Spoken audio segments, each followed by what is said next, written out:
Hi, Cindy here. I don't have an angel message today. They actually didn't give me one last night when I went to my pendulum. And sometimes they do that when I'm doing my own work, or sometimes it's just to give me space to explore something. Those videos actually, they do take me 2 to 3 hours to produce between getting the message and transcribing the audio and then walking out into the forest and filming and walking back and then editing a little bit and uploading. So yeah. So today, because I didn't do that, I had some time and I decided to try to do an astral projection again. I'd mentioned in a video a few videos ago that I was actually successful in having an out-of-body experience a few years ago. I think it was around 2017. Now, I know a lot of people can do that spontaneously, but I had to really try at it and it took me a long time, and I did it once for about 20 to 30 seconds. So anyway, I tried again this morning and was sort of in this meditative state, in and out, and fell asleep a couple of times, I'm sure, for almost 2 hours, like an hour and 50 minutes. It didn't happen, but I'm going to keep trying because I remember how excited this makes me feel. So anyway, so my astral projection, which when I'm talking astral projection, I'm talking about an out-of-body experience. People have different words for different things. I actually took a class once on astral projection, thinking it was going to be teaching us how to have an out-of-body experience. But all it was teaching you how to like see with your third eye, like that kind of astral projection. So, you know, words are hard because everybody has a different meaning for that word. But I was reading this book, Astral Dynamics, which I haven't still to this day read the whole thing, but I found it absolutely fascinating. And so I used some of the principles in that book, and I have another one, but I looked through my library here and I couldn't find it. So anyway,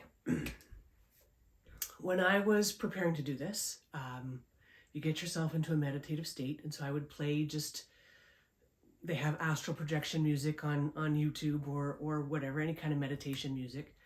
So I would play that. And one of the tricks in the books said to sort of, well, I don't know if I got that from one of those books, but bringing in the love energy, back then it was light, bringing in the light through my crown chakra into my heart and then exhaling it to every cell of my body, sort of to raise my vibration. And then in the books one of their tips was to kind of imagine your energy like on a swing and to try to get your energy to swing out of your body. And so I did that and was imagining that and tried it for weeks. For weeks I would do this. Sometimes laying in my bed, but I would often fall asleep. And then also in my recliner. And so the time that it actually worked, I was sitting in my recliner. So I actually fell asleep during that session. But when I woke up, my consciousness was awake, but my body was asleep. Now, some people call that sleep paralysis, and it can be very scary if you're not expecting it. But of course, I was constantly trying to do this, so to me, it was just incredibly cool. So yeah, my consciousness was awake, but my body was asleep. So my eyes were asleep. I couldn't see anything at that point because I was still in my body. And it's like you're completely paralyzed. So it's so bizarre because your consciousness, you go to try to move and you can't move. And you can't talk and you can't do anything because your body's asleep. And then I was like, then I realized, oh my God, like I'm halfway there. I've done it. And then it was like, oh, what am I supposed to do to get out of my body? And then I remembered that one of the things said, just have the intention. Because you could try to do that swinging thing at that point.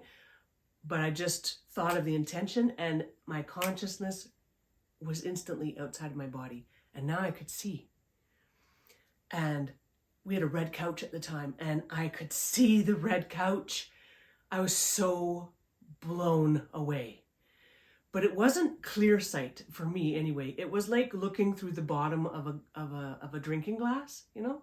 Things were foggy and blurry, but like I was definitely seeing my living room. But I could still hear the noises that were coming to my ears, to my body. And yeah, and that's as far as I got. Because then I was going to try to go outside onto the porch And but then there was a noise at the front door, because this was the middle of the afternoon. There was a noise at the front door and it scared me, and boom, instantly I was back in my body. But when I woke up, so instantly I was back in my body and waking up. Oh my goodness, I was so tired, like exhausted. Like I felt like I'd ran a marathon exhausted. It was, yeah, like, so I don't know, it must have taken some energy, or I don't know how all that works or what exactly was going on, but yeah, it was like, and sometimes that happens when you wake up from a nap. Sometimes you go have a nap and you wake up more tired than you went to sleep. It was kind of like that, but like 10 times.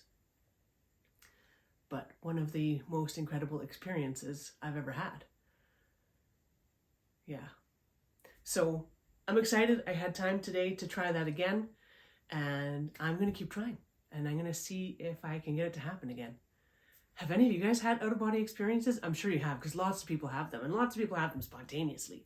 I don't have to work this hard. Okay. I don't know if I'll have a message for tomorrow. We'll see what they say and what's going on. But I do thank you for listening and for being here, and I wish you a fantastic day. Thanks.